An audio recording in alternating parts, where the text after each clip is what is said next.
Bonjour. Aujourd'hui, je vais vous parler d'islam, de religion. Je n'ai pas l'habitude. Mais c'est une vidéo que j'avais envie de faire depuis longtemps. Et puis bon, je ne l'ai pas fait, je l'ai pas fait. Mais maintenant, il faut le faire, surtout avec le contexte. Vraiment, il y a un contexte irrespectueux, étonnant, des attaques contre la religion. Et les musulmans ne répondent pas.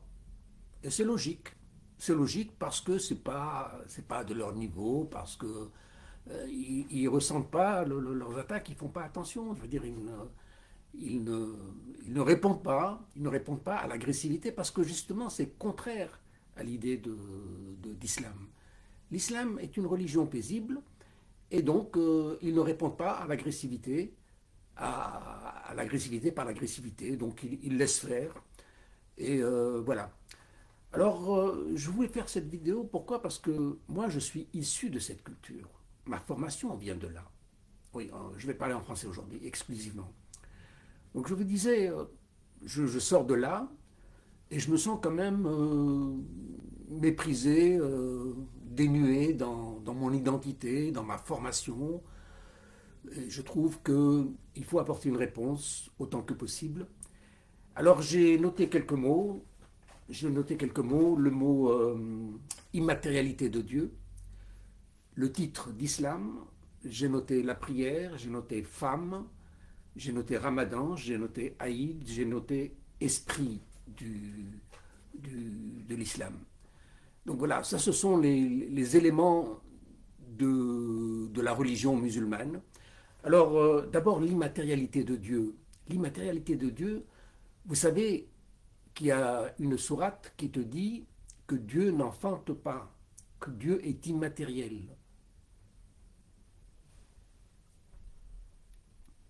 Excusez-moi, je croyais que le micro ne fonctionnait pas. J'avais l'impression qu'il ne fonctionnait pas.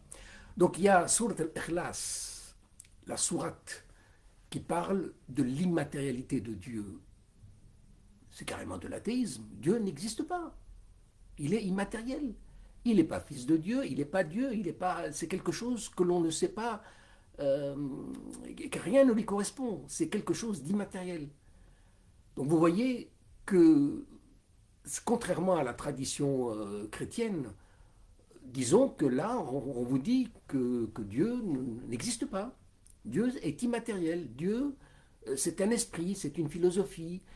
Et il ne faut pas oublier une chose, c'est que l'islam vient d'Arabie. Et l'Arabie se situe entre deux mondes, entre le monde de l'hindouisme et le monde du polythéisme méditerranéen. Et donc, voilà, il y a une tendance qui évolue vers le monothéisme, vers la Méditerranée, et de l'autre côté, le bouddhisme, c'est un état d'esprit, et l'islam, on ne le sait pas, mais il fait la synthèse entre ces deux tendances, entre un esprit et Dieu, le monothéisme de Dieu. Donc il s'appuie sur les cultures anciennes, enfin bon, mais ça je reviendrai sur l'esprit. Et donc, d'ailleurs, il y a, dans le Coran, on vous dit la ta'budu. La ta'budu, qu'on traduit ne suivez pas l'idolâtrie. La ta'budu, c'est aussi ne suivez pas Bouddha. Parce qu'il y a une incompréhension dans le sens qu'on suit Bouddha, on symbolise la personnalité de Bouddha, on le représente. Et là, l'islam vous dit non, il faut pas suivre le Bouddha dans le sens la statue. Il faut aller vers l'esprit. Et l'esprit de l'Asie va vers le nirvana. Vous savez que les Asiatiques n'ont pas de Dieu, mais il faut aller vers le nirvana. Le nirvana, c'est le bonheur. Et l'islam, c'est pareil. Mais l'islam ne vous parle pas de nirvana, il ne vous parle pas de Bouddha, il vous parle de islam. Islam qui veut dire paix, c'est ça l'objectif. Comment arriver à la paix extérieure, à la paix intérieure. Et il vous donne des valeurs, il vous donne et les valeurs sont dans la prière, dans la méditation, dans tout ce qui constitue l'islam. Eh bien, l'islam vous donne des éléments pour arriver à cette paix intérieure. Et donc, ça correspond à l'esprit.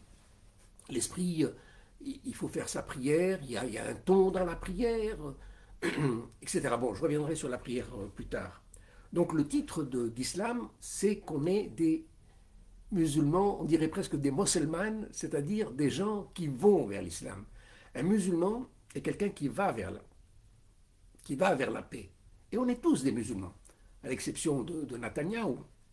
On est tous des musulmans, même Trump devrait être musulman, puisqu'il veut aller vers la paix. Donc c'est un peu l'objectif, c'est le contraire des battants-guerre.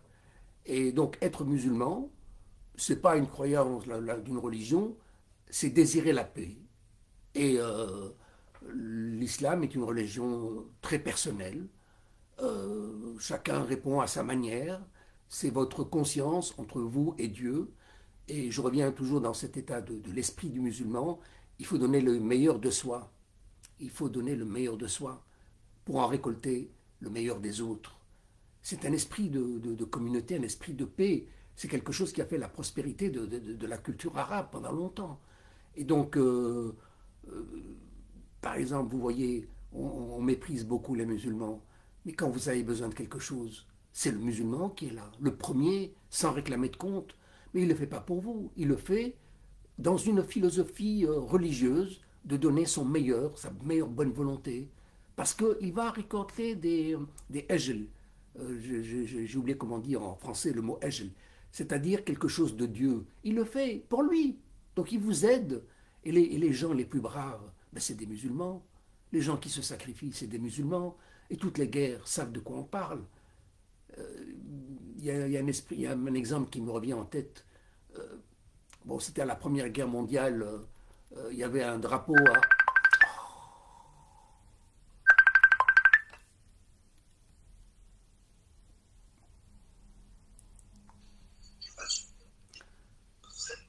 Allô? Nourdine, Allô? je te rappelle après, je te rappelle après. D'accord, ok.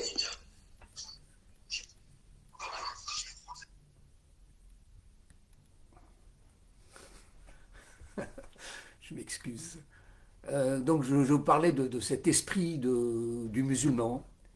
Il fait le bien, et il le fait, et il vous aide, et il est brave, et il le fait dans un esprit de retrouver du positif. Et ça, c'est un esprit qui a été très très bien. C'est aller vers les autres, c'est transmettre la culture, c'est le contraire de l'égoïsme, le contraire de... Voilà, bref.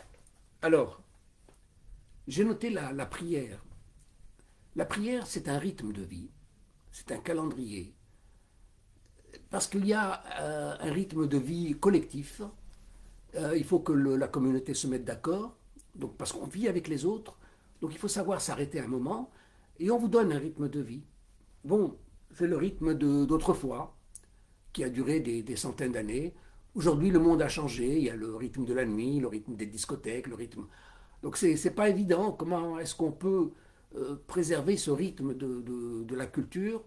Bon, il y a des crises, mais ce rythme a un intérêt parce que c'est aussi une façon d'organiser le collectif. Il faut que l'on mange à une même heure, il faut que l'on se retrouve à une même heure. Une collectivité est constituée d'individus. Donc il y a les rythmes individuels, mais il faut essayer d'avoir un rythme collectif. C'est bon pour la société. Alors, qu'est-ce que je note? Ah oui, la prière aussi. La prière, il y a un rythme dans la prière. C'est pas, alors, je terminais la soirée, non, c'est pas ça le Coran. Il faut s'apaiser. Il y a une façon de lire le Coran, une façon calme. Et c'est spirituel tout ça. Et en même temps, la prière, pour ceux qui prient, savent ce que c'est une force psychologique. C'est un recours, c'est un apaisement de soi. On est tous emportés par la vie, par la nervosité, par les tensions. La prière vous rassure, la vous apaise. Donc elle est une force psychologique extraordinaire. J'ai parlé de la femme. Alors c'est vrai qu'on donne toujours cette image de la femme. Alors il faut savoir que la femme, les statuts varient. Les statuts varient. Par exemple, Ibn Battuta qui a été cadi dans les îles, dans les Maldives, rapporte dans un de ses récits qu'il avait été nommé cadi parce qu'il était musulman, il était sage, et donc viennent se présenter à lui des femmes en torse nu, parce qu'à l'époque, elles étaient nues, et il a demandé, mettez un pagne quand vous vous présentez devant le cadi. Bon, vous voyez que les choses sont différentes. Tandis que dans la Perse antique ou dans l'Arabie, la femme est voilée, est quasi complètement voilée. Alors comment est-ce qu'on peut comprendre cette femme voilée? Mais c'est une façon de, je ne dis pas sanctifier, mais grandir la personne. C'est une façon de la mettre au summum. C'est-à-dire qu'elle est une princesse, elle est invisible, elle est puissante, c'est plein de majestuosité. Évidemment, dans d'autres cultures, il y a la valorisation du corps. Et dans la culture méditerranéenne, il y a la valorisation du corps. Regardez nos mosaïques antiques, le corps est constamment exposé. Le soin du corps est très important. Le hammam, le muscle, les pectoraux, les biceps, parce que nous avons une tradition de pêcheur, une tradition physique. Donc l'homme, il est beau dans sa beauté physique. Et en Afrique noire, la femme, elle est belle aussi dans son physique. Donc vous voyez, et pourtant l'islam est passé dans tout ça, mais on ne peut pas imposer non plus une norme. On ne peut pas imposer une norme. Donc l'histoire du voile n'est pas musulman. Il correspond à une certaine vision, mais ce n'est pas celui de tous les musulmans. Et sans aller très loin, on me l'avait raconté quand j'étais au Soudan, il y avait des... oui, il y avait les tribus noires, etc. Ils étaient tout nus. Et donc, il y avait un gouvernement musulman, donc c'était à l'époque des années 60, j'ai oublié comment s'appelait le chef de l'État à l'époque. Donc il allait dans ces tribus et il leur disait, vous êtes musulmans? Et, oh, oui, on veut bien, nous, ça ne nous dérange pas. Mais ils étaient tout nus. Alors, ils leur ont offert des bermidas, et c'était des bermidas de sorte de shorts comme ça, et ça faisait rire les Soudanais de tribus noires, etc., parce que mettre un vêtement, c'était quelque chose de complètement rigolo. Donc dans les années 60, il y a eu un fou rire général parce que ces gens-là devaient abandonner leurs habitudes d'être tout nus et ils devaient mettre ils devaient mettre des caleçons. Et alors ça les faisait rire, des éclats de rire, des fous rires. Et puis peu à peu, la norme est passée. La norme est passée, comme quoi il faut se couvrir. Et puisque l'État du Soudan se revendique musulman, donc tous les États ont adopté la norme.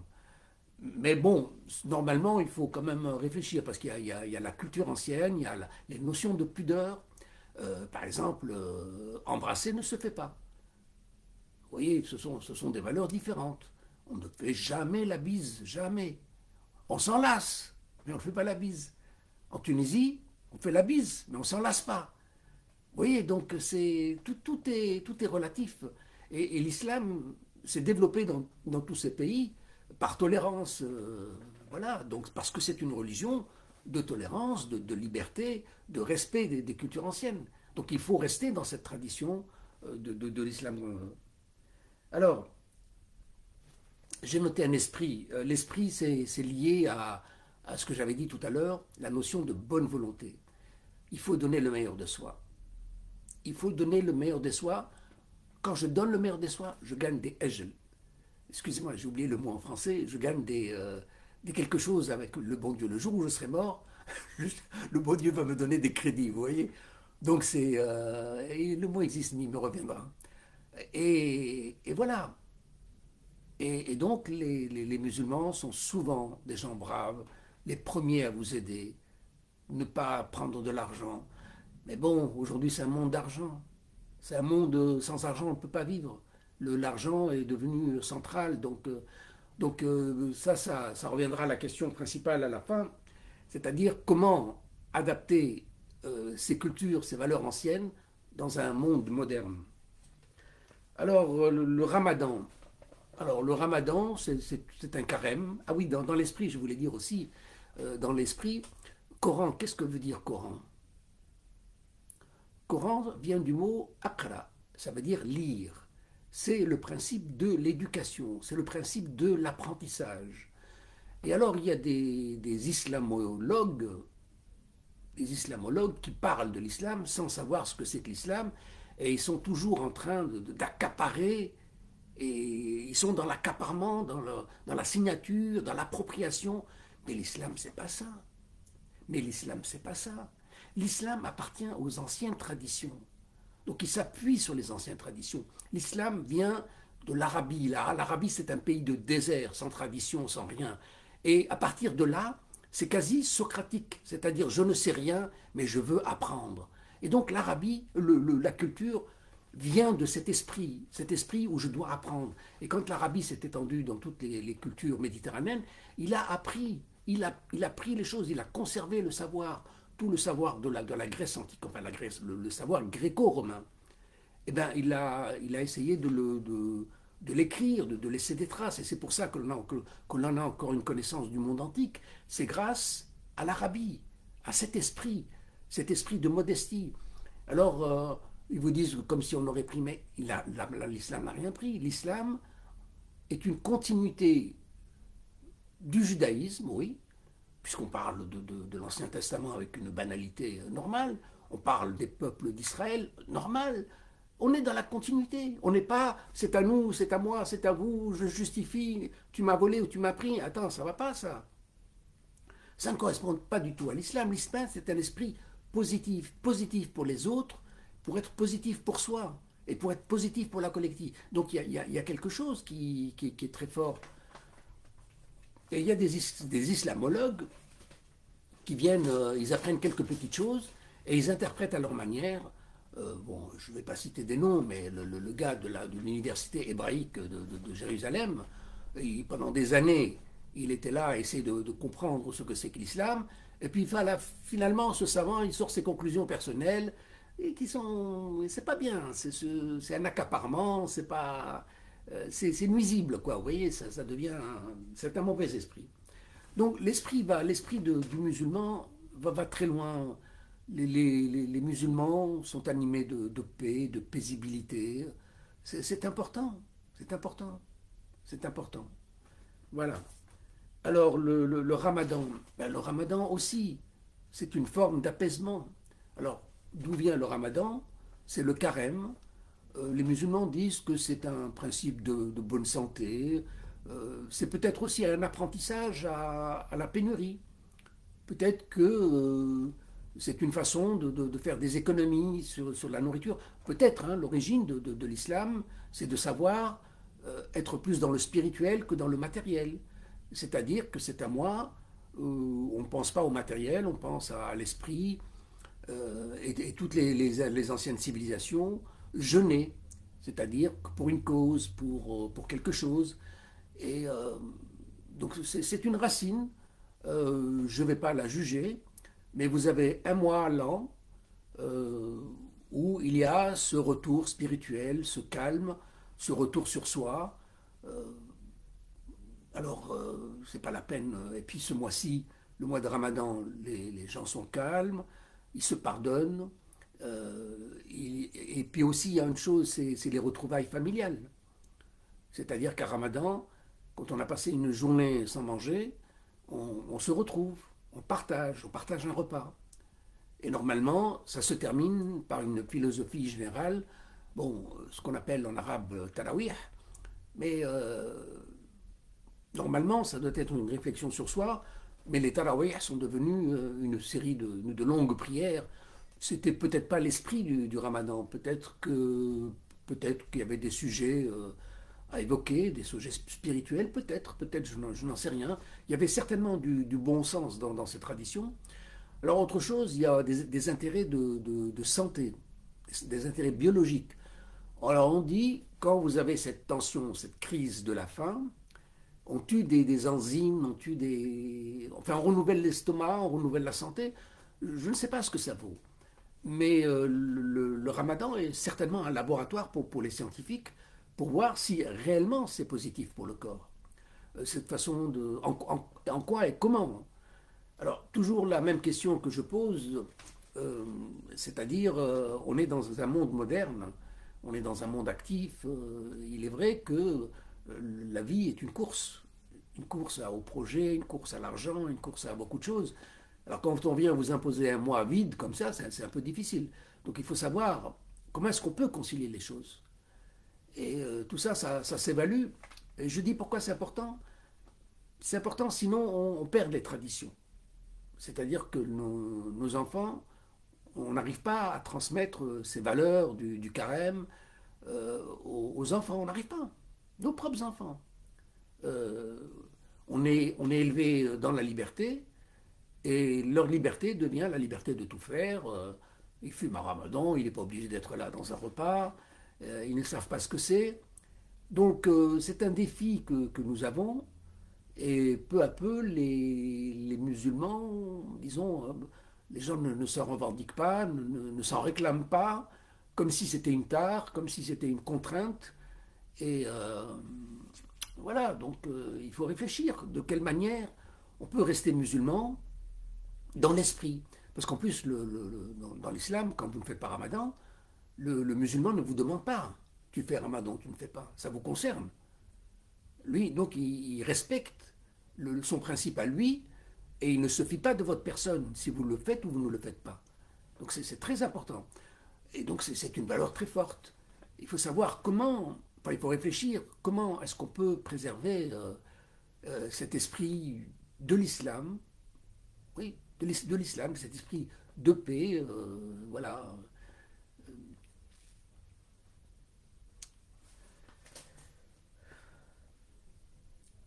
Alors l'Aïd, oui, l'Aïd c'est la cérémonie de retrouvailles, c'est pour la communauté.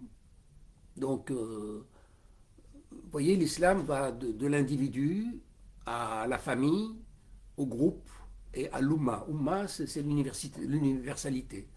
Donc il y a quelque chose, il y a une volonté, il y a un projet idéologique ou projet philosophique de paix.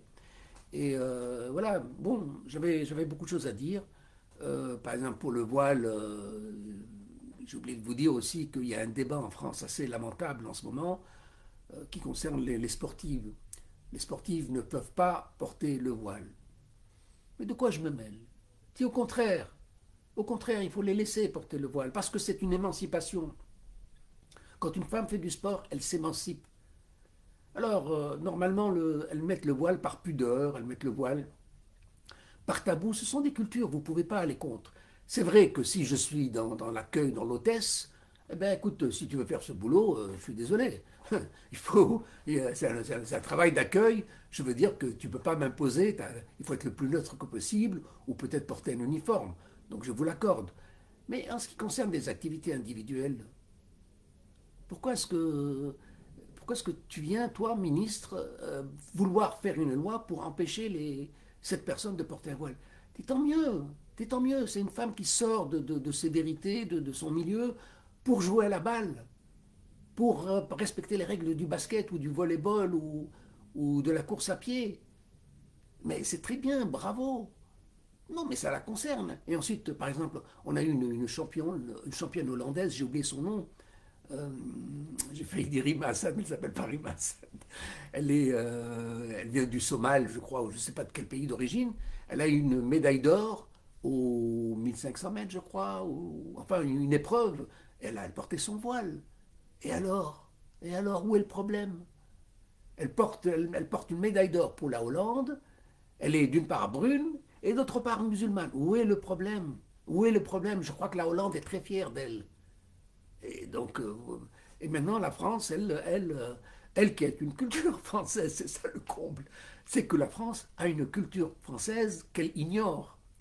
Et peut-être que je vais vous le dire, mais à l'époque du royaume des Francs, il y avait une guerre contre ce qu'on appelait les Albigeois. Et donc c'était la croisade des hérétiques portée par le pape et guerroyée par le roi de France, par le roi des Francs. Ce n'était pas encore la France à l'époque. Mais ces hérétiques, c'était quoi? C'était des musulmans, c'était les derniers musulmans d'Europe, ce qu'on appelle les Albigeois ou les Cathares. Qui sont les Albigeois? Quand vous traduisez en arabe, vous comprenez beaucoup mieux. Les Albigeois sont le Bjawa, les gens de Béjaïa, les gens de Bougie ou de Béja. Béja, c'est en Afrique du Nord. Donc c'est toute cette population, et vous allez voir leurs valeurs, c'était des gens qui réfutaient l'église du diable, qui ne voulaient pas obéir à Rome, qui ne voulaient pas faire le signe de croix. Et donc tout le sud de la France, du côté de Carcassonne, Narbonne, tout ça, c'était des hérétiques. Et donc le roi des Francs trouvait intérêt à convertir ces gens pour les intégrer dans un royaume de France, parce que le royaume de France était en expansion. Et donc il y a un islam français, il y a une tradition musulmane française. Enfin bon, ça c'est l'effet du direct, je parle en fonction des inspirations. Alors, alors, euh, alors aujourd'hui, les sources de l'identité sont religieuses. Religieuses, anti-religieuses. Et il y a par exemple cette appartenance juive. Enfin, c'est vrai que quand nous on parle des juifs, ce sont les nôtres, ce sont nos cousins, ce sont des croyants d'un autre rite, c'est l'ancienne école. À un certain moment, on a évolué d'une manière différente. Donc les juifs nous appartiennent à cet ensemble du monothéisme. Et aujourd'hui, les juifs, c'est plutôt l'appartenance à un État juif d'Israël, un État d'oppression, et donc contrairement à l'islam où les gens aujourd'hui se perdent, ne se reconnaissent plus, ne se rattachent plus à leur culture musulmane, c'est tout à fait le contraire des juifs. Les juifs, il a un carteron de sang d'une grand-mère juive, il se revendique juif pour essayer de montrer son appartenance, et donc il y a une jalousie de référence pour appartenir à cette communauté. Le contraire de l'islam, mais l'islam, et contrairement à ce qu'on dit, eh ben, les gens sont en train de, je ne dis pas le quitter, mais ne pas se rendre compte de son importance. Et moi, je crois, vous savez, je ne suis pas pratiquant, hein, mais j'ai quand même eu ces valeurs musulmanes. Et elles m'ont formé, elles ont fait ce que je suis. Et je crois que, enfin, je souhaiterais, je pense qu'il y a beaucoup de valeurs positives qui doivent être transmises. euh, Ce sont des valeurs qui doivent être transmises à nos enfants, je ne sais pas de quelle manière. Par exemple, vous savez, en islam, le mot moi est une injure. On ne dit pas moi je. C'est vraiment moi je. Attends, ça n'existe pas. Le je n'existe pas. On est dans un ensemble universel, communautaire, je ne sais pas comment dire. Donc il y a comme ça des choses assez importantes contre l'égoïsme, pour le partage, pour la solidarité, pour, ce sont des valeurs positives. Je ne sais pas de quelle manière les transmettre. Il n'y a pas suffisamment d'études, il n'y a pas suffisamment de mise en valeur de ça. Par contre, les islamologues dont je parlais tout à l'heure prennent certains textes et ils les interprètent de manière nuisible, vraiment de manière agressive. Mais ce sont des gens qui ne connaissent pas la culture musulmane, qui ne connaissent pas l'histoire, qui ne connaissent pas le Coran, qui viennent le lire et qui le lisent à la lettre avec leurs mots d'aujourd'hui. Il faut savoir que le Coran est un texte historique. Donc il y a parfois des événements qui relatent des batailles contre les Byzantins, des guerres. Je crois même que l'affaire des éléphants qui sont rentrés dans une cité sont évoqués par le Coran. Donc c'est un lointain souvenir de Hannibal. Mais bon, il est un peu faussé parce qu'on parle de la Mecque. Mais la Mecque, la Mecque n'a jamais existé. Donc la Mecque, c'est quoi? C'est peut-être le centre du monde. C'est pas la Mecque en tant que cité. Donc il faut voir. Il y a d'autres batailles sur les Byzantins. Il y a d'autres batailles bon, sur... enfin bon, je ne vais pas donner de détails. Mais certaines sourates sont relatives à des batailles historiques. Et donc on peut trouver une source historique dans ce document. Alors, quand le Coran évoque un signe de bataille, il faut pas l'interpréter comme si c'était l'islam. C'était un conflit euh, avec une volonté de paix, peut-être de paxa islamica, de paxa arabica, sans aucun doute. Et il y avait quand même cette volonté de paix contre un autre adversaire qu'on a traité à l'époque, bien avant le christianisme, d'incroyants ou d'infidèles ou de païens, kharéjites, khawarj, etc. Donc voilà, je voulais faire cette vidéo aujourd'hui sur l'islam. Évidemment, je parle en fonction de mon instinct, j'avais envie de le dire. Ce que je voulais dire, je le dis, je ne l'ai pas dit. Aujourd'hui, j'ai certainement dit des choses différentes. Euh, voilà, l'islam est une religion de paix. Elle est indiquée dans son objectif. L'islam, Dar l'islam, c'est arriver à la paix. Comment est-ce qu'on peut arriver? L'islam vous donne des recettes, il vous donne des règles d'hygiène, de propreté, il vous donne des raisons alimentaires, il vous donne il n'oblige à rien. Ça aussi, c'est très important. Le Coran n'oblige à rien. Même l'alcool, il vous le dit, ne soyez pas sous quand vous priez, et il vous dit eshtanibou, c'est-à-dire éloignez-vous de ça. Éloignez-vous de. Il y a des choses qui ne font pas du bien, donc il faut s'en éloigner. Mais il ne vous dit pas, il n'interdit rien.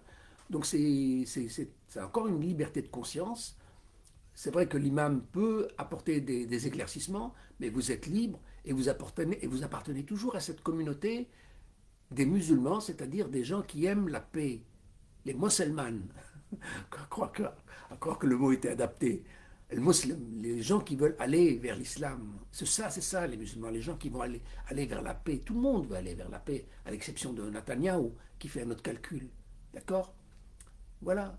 Alors, le monde moderne, il est dans l'utilité, dans la pratique, donc il éprouve le besoin de répondre, il éprouve le besoin de dénoncer. Il y a des stratégies derrière tout ça, il y a des tactiques, il y a des techniques. Et l'islam est en dessous de tout cela. Donc quand quelqu'un vous insulte, ben, l'islam ne répond pas. Aucune institution n'est là pour vous répondre. Non. Euh, la mosquée, ce n'est pas son rôle. Est-ce qu'il devrait y avoir des associations comme l'association de lutte contre le racisme et l'antisémitisme? Normalement, moi je pense que ces associations ne doivent pas laisser passer. Chaque fois qu'il y a une attaque contre une idéologie, contre une communauté, contre une race, contre une religion, une association de lutte contre le racisme doit être là et poursuivre en justice tout dépassement. Tout dépassement de propos, il ne faut pas le laisser passer. Mais ce n'est pas la religion qui fait ça, c'est la société civile qui a besoin d'avoir des contre-pouvoirs civils, sinon où c'est qu'on va? Aujourd'hui, les gens méprisent l'islam avec une facilité, et c'est ignoble. Mais vous n'êtes pas musulman, vous permettez d'accuser l'islam. C'est pas bien ça. Moi, je ne me vois pas aller accuser le judaïsme, je ne connais pas le judaïsme. Ça ne me concerne pas, ça concerne les juifs, les croyants juifs. Le bouddhisme, moi, j'en ai rien à faire. Ils ont leur religion. Alors, je peux être curieux et être intéressé pour voir comment ils pensent, mais je ne me vois pas accepte à pouvoir critiquer le bouddhisme, non. Ils ont leurs croyances, je n'ai qu'à voir que le positif et peut-être prendre en exemple le positif que eux font. Voilà, c'est tout ce que je peux faire. Et ici, des soi-disant lettrés, et ça va même à des soi-disant islamologues qui se permettent de juger. Non, vous ne pourrez pas juger. Vous ne pourrez pas juger. Et vous pouvez juste dégager les éléments, et peut-être, bon, ce qui est positif aussi, il y a aussi des choses négatives. Enfin, des choses négatives dans le sens que si on veut continuer à préserver une religion des albigeois, dirait-on, il faut continuer à transmettre ces valeurs. Mais les albigeois ont disparu. Aujourd'hui, ils sont bons français, bons catholiques, et vous allez dans le sud de la France, mais leurs aïeux étaient les derniers musulmans de France. De même que, bon, ce côté aussi signature, appartenance, tous les séfarades, les béjaouas, on en trouve leurs influences au Portugal, dans le nord de l'Italie, et même ceux qu'on croit être les juifs de Hollande, mais c'était des Sévillans, ils n'étaient pas spécialement juifs. Donc voilà, mais seulement il y a des communautés, il y a une communauté particulièrement qui éprouve le besoin de signer son appartenance et d'accaparer des histoires du passé. Par exemple, les anciens juifs sont les actuels musulmans d'aujourd'hui. Et c'est pas la peine de dire ah oui, mais eux c'est des intrus, on va les combattre et on va les expulser. C'est une évolution du monde. Alors, c'est ce nationalisme religieux que vous n'avez pas chez le musulman. Le musulman a une fierté d'être musulman dans le sens il a une fierté d'être bon. Il te dit je suis musulman, c'est-à-dire que je suis quelqu'un de bien. C'est ça sa conclusion. C'est pas le côté j'appartiens à une communauté parce que j'ai une arrière-grand-mère qui est juive, donc je me réclame de Netanyahou. Non, ce n'est pas du tout ça. Et donc je vous parlais des séfarades. On a signé juifs, mais ils n'étaient pas spécialement juifs. C'était des Sévillans, des gens qui venaient de Séville à une époque où musulmans et juifs était cohérent, de même que les chrétiens. Il y a seulement eu ce nationalisme religieux d'abord chrétien qui a été porté et qui a fait la guerre des religions. Et puis bon, et aujourd'hui, c'est le judaïsme qui prend sa revanche depuis un certain, comment il s'appelle, président, le président d'Israël dans les années 50, qui lui a décidé de faire du judaïsme son élément de combat. Et aujourd'hui, les gens, ils cherchent une petite origine pour se dire, ah ouais, j'appartiens à cette communauté, alors que l'islam, non, non, c'est être bon. Quand vous êtes bon, vous êtes un bon musulman. Vous êtes bien, c'est ça. C'est la référence. C'est la référence. C'est une référence éthique, une référence morale. C'est pas une croyance. Et la sagesse du musulman, c'est que lui ne vous répond pas quand vous l'attaquez. Euh, des gens comme Boualem Sansal, tu ne crois pas, mais ça te regarde. Tu n'as pas besoin de dégager ta haine dans les médias publics. Et aujourd'hui, en train de le pleurnicher parce qu'il est en prison en Algérie. De même, l'Égyptien, l'Égyptien, fils de diplomate, excusez, j'ai oublié son nom encore, je m'excuse. Comment il s'appelle Messi, l'Égyptien. Jean Messia. C'est un fils de diplomate égyptien, vous vous rendez compte? Il attaque l'islam. Mais tu n'es même pas musulman, pourquoi est-ce que tu attaques l'islam? Laisse les musulmans sur leur compte, s'ils ont quelque chose à dire ou à modifier, ça les concerne. C'est pas toi. Mais de quoi tu te permets de rentrer dans mon domicile et de critiquer ce que je fais chez moi? Mais c'est ignoble, c'est indigne. Voilà. Alors, l'identité religieuse, malheureusement, avec cet État d'Israël, est en train de la mettre au cœur de la société. Alors que ces Israéliens, mais ils ont d'autres identités. Ils sont venus de Pologne, ils sont venus de France, ils sont venus de Tchéquie vers la France et de la France vers Israël, ils sont venus de l'Afrique du Nord vers la France et de la France. Mais on a d'autres identités. On a des identités de paysans, on a des identités de pêcheurs, on a des identités professionnelles, on a d'autres identités, on a des identités d'Afrique du Nord. C'est pas nécessaire de mettre la religion au cœur du social. On est en train de fragmenter le monde et on est dans un état de guerre permanent depuis 2 ans. C'est abominable. Et les gens se sentent obligés de prendre un camp et il y a toutes des stratégies de manipulation. Voilà, c'est... Ok. Je pense que je vais à peu près... Enfin, tout dit. On n'a jamais tout dit, mais je pense que je vais m'arrêter là. C'est important l'immatérialité de Dieu. L'islam vous parle d'un Dieu immatériel. Et quand on vous dit Allahu Akbar, c'est quelque chose de grandiose, c'est la perfection. C'est la perfection à laquelle que l'homme doit suivre. La perfection dans ce que Dieu a fait, dans ce que le lait a fait, dans cette nature exceptionnelle, dans cette admiration du monde, du fonctionnement physique de cette planète, de ce fonctionnement biologique, donc dans cette rationalité. Et c'est pareil, l'esprit humain, il doit aller dans ce sens-là. Donc c'est pour ça que quand on veut dire Allahu Akbar, ça veut dire c'est gigantesque, c'est grandiose, et c'est une image, c'est une référence pour l'homme. Comment être, je ne dis pas grandiose, mais comment suivre la grandiosité, comment être bon humainement, moralement, éthiquement, et la religion vous donne des éléments, etc. Donc vous pouvez être athée et parfaitement musulman. Vous êtes en cohérence, puisque le Coran vous dit que Dieu, lam yulid wa lam yalid wa lam yakun ahad kufuwan ahad, c'est-à-dire que rien ne lui ressemble, il n'enfante pas, il n'est pas Dieu humain, il est quelque chose d'immatériel. Et au nom de cette chose immatérielle, c'est quelque chose de spirituel qui doit vous aider, qui doit aider les autres, qui doit... voilà. Et il n'y a pas assez de réflexion.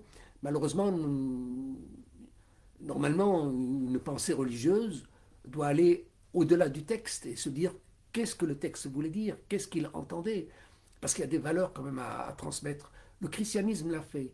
Par exemple, dans l'éducation chrétienne, on dégage les valeurs du christianisme. Bon, aujourd'hui, de moins en moins. Mais normalement, on dégage des valeurs. Et l'islam aussi, c'est pareil. quand on vous parle de l'Aïd, cette façon de se retrouver pour un repas commun, mais vous ne vous rendez pas compte de l'importance que j'ai. Moi, je passe l'Aïd tout seul.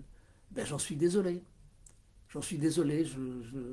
Je suis dans ce monde moderne, je suis lointain, je suis éloigné. Il n'y a ni mes enfants, ni chacun fait sa vie. Alors bon, moi je le regrette. Je le regrette, mais je n'y peux rien. Le monde autour de moi est plus puissant que moi. Comment est-ce que ce monde autour de moi peut respecter ses valeurs traditionnelles?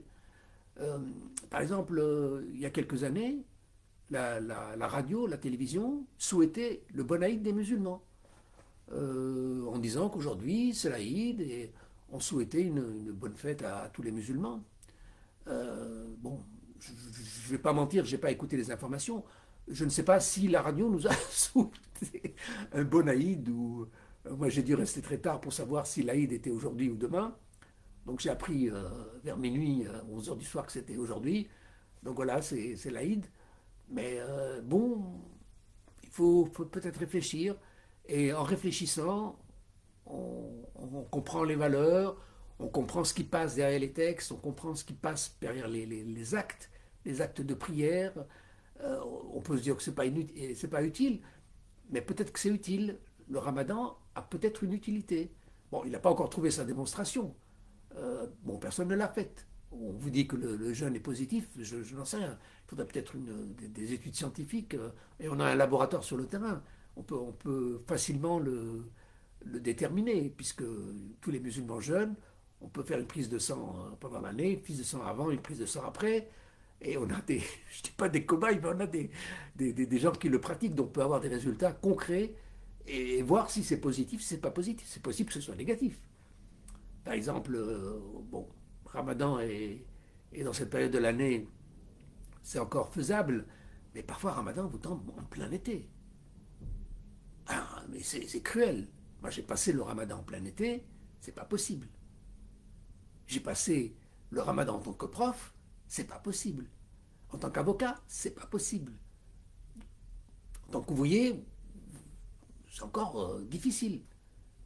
Donc on peut ne pas manger, mais on ne peut pas ne pas boire.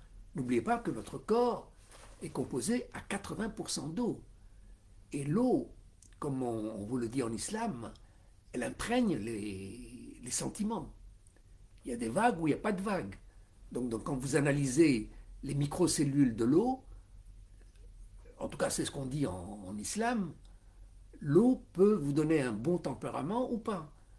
Donc un tempérament de vague ou un tempérament de quiet, de calme. Et bon, mais c'est des choses que l'on a dit par instinct et qui aujourd'hui sont parfois démontrées par la science. Et donc, quand on lit le Coran, on le lit doucement. Quand on fait une cérémonie de deuil ou devant la prière, on ouvre des bouteilles et on laisse l'eau s'imprégner de cette douceur du Coran. Cette douceur, cette paisibilité. Le Coran, c'est pas. Non, c'est pas ça.